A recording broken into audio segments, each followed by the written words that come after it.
दोस्तों, अगर किसी भी व्यक्ति का समय से पहले अगर उसका मौत हो जाता है, तो उसके कुछ अधूरे ख्वाहिश, उसके कुछ इच्छा पूरा ना होने के वजह से उसकी आत्मा इधर-उधर भटकने लगता है। जब तक उसका अधूरी इच्छा पूरा नहीं होता है, तब तक उसकी आत्मा को शांति नहीं मिलता है।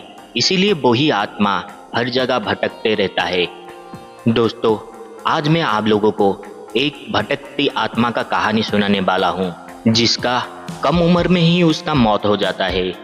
वो भी अपने जिंदगी में कई सारे सपने लिए जी रहा था, मगर अचानक उसकी मौत होने के वजह से उसके कुछ अधूरे सपने रह जाते हैं।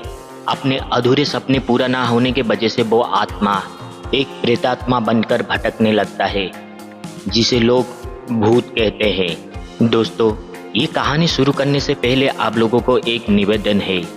अगर आप हमारे चैनल में नए हैं, अगर आप हमारा वीडियो पहली बार देख रहे हैं, अगर आप लोगों को हमारी कहानी पसंद आता है तो प्लीज़ हमारे वीडियो को एक लाइक और हो सके तो चैनल को एक प्यारा सा सब्सक्राइब जरूर कर दीजिएगा।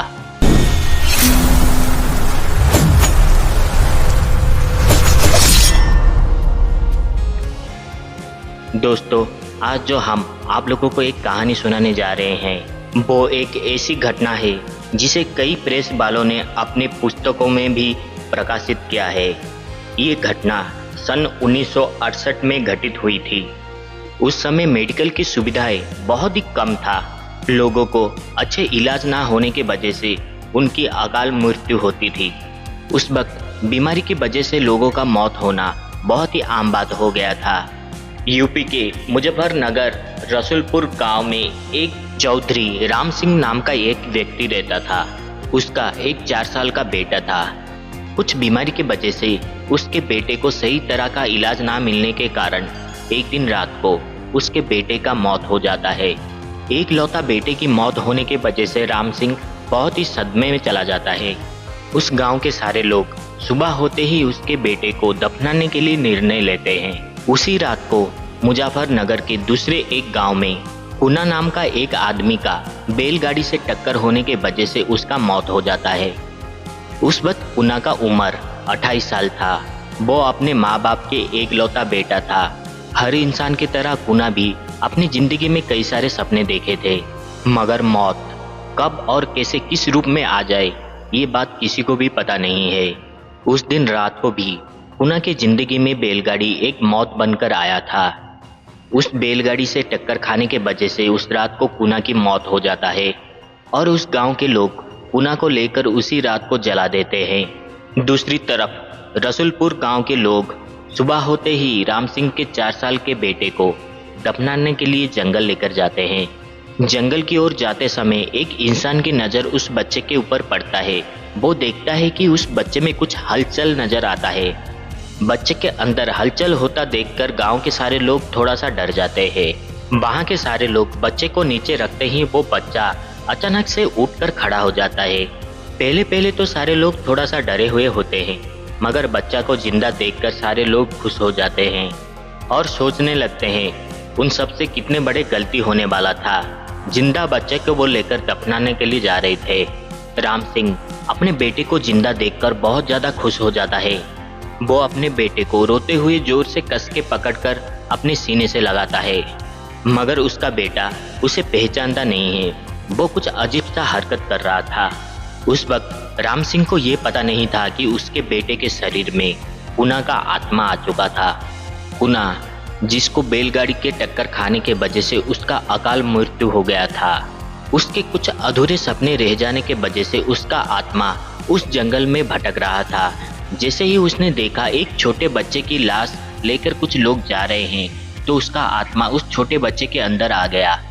उस बच्चे की उम्र 4 साल होने के वजह से वो बहुत ही शरीर से कमजोर था।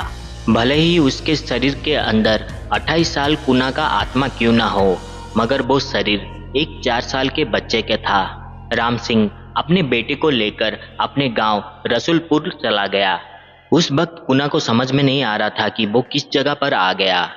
नए जगह, नए गांव, नए परिवार के साथ रहना कुना को बहुत ही तकलीफ हो रहा था, मगर जैसे ही वक्त बीतता गया कुना उस परिवार के साथ एडजस्ट होकर चलने लगा।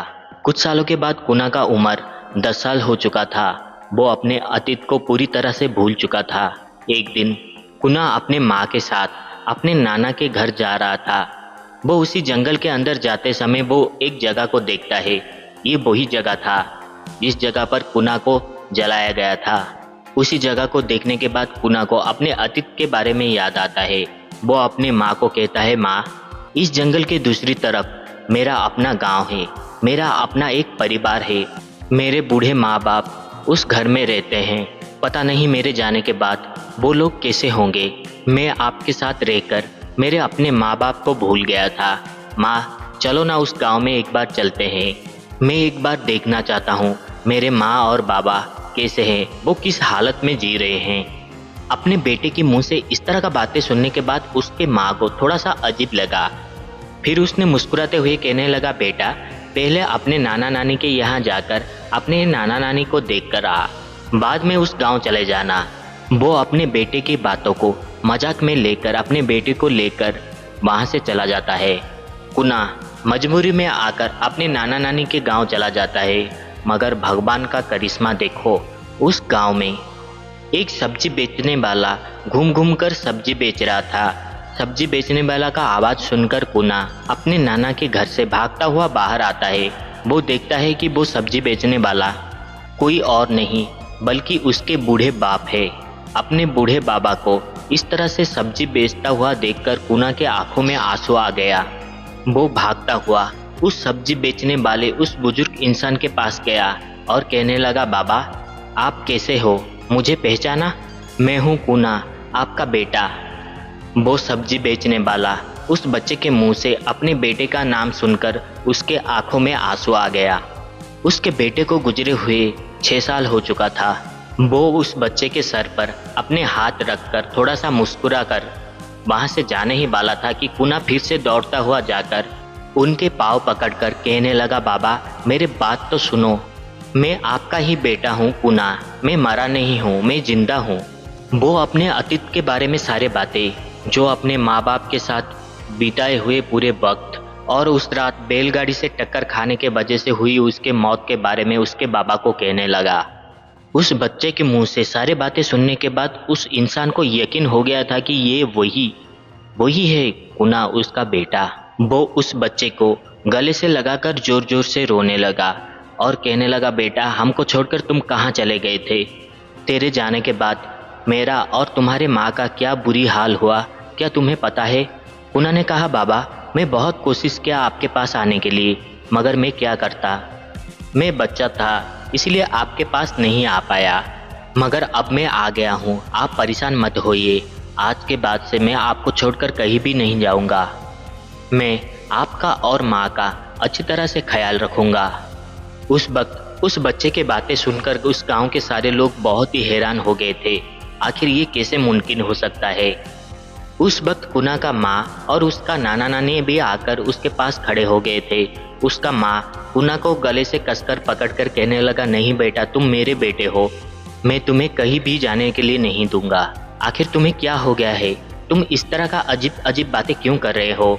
कुना ने कहा, माँ, मुझे माफ़ कर दीजिएगा। जिस रात को आपके बेटे का मौत हुआ उस वक्त उसी रात को मेरा भी मौत हो गया था। आखिर सच्चाई ये है कि उस रात को बैलगाड़ी से टक्कर खाने के बावजूद भी मैं जिंदा था, मगर उस गांव के कुछ लोग मुझे मरा हुआ कहकर रातों ही रात मुझे लेकर जला दिए।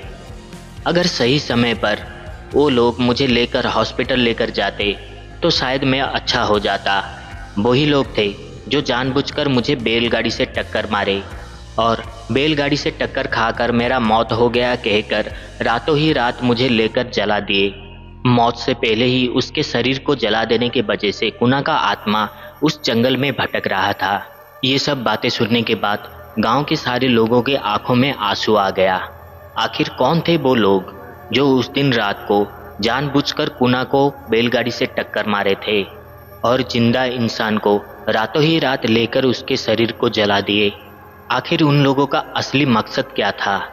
क्या कुना अपने बूढ़े माँ बाप के लिए अपने नए माँ बाप को छोड़कर चला जाएगा? क्या वो बच्चा जिसकी उम्र अभी 10 साल है उसके बातों को लोग मानकर उसके कातिल को सजा देंगे? क्या कुना अपने कातिल का असली मकसद और उनको सजा देने के लिए कामयाब हो पाएगा?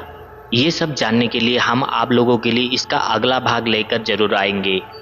दोस्तों, अगर आप लोगों को ये कहानी पसंद आता है तो इस वीडियो को एक लाइक और चैनल को सब्सक्राइब करना ना भूलिएगा। अगर आप लोग चाहते हैं कि हम आप लोगों के लिए इस कहानी का दूसरा भाग लेकर आए तो आप लोग कमेंट करके हमें ज़रूर बताएगा।